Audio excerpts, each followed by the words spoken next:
Welcome to the Windows Computer and Technology channel. And is this game the day before the biggest scam of 2023? So what's the story behind this? This is one of the most awaited games this year.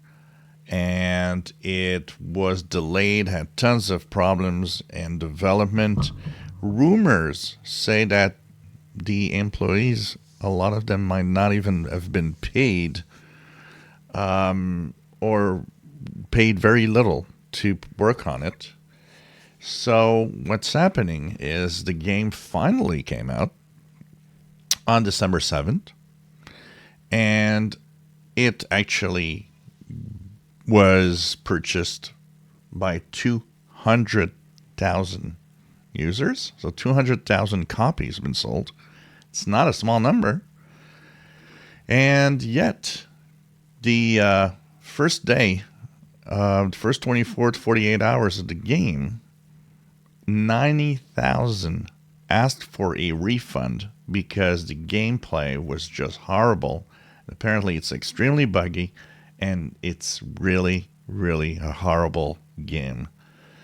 Now, what we learn is that today, December 11th, the company behind it, fntastic, has totally shut down. Which means, and that we ask the question, that is there going to be refunds, or did people get totally scammed? If you sold 200,000 copies, technically you must have some money somewhere, but where did the money go? And the only ones that were pretty much lucky are the ones that got the 90,000 that got a refund.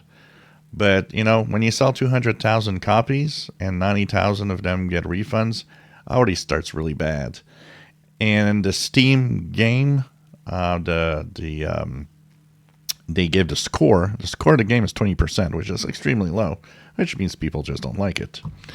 So we'll see what happens next. Is there going to be a possibility of a refund or not? Or, as we say, could this be the biggest scam of 2023? If you enjoy my videos, please subscribe, give us thumbs up. Thank you for watching.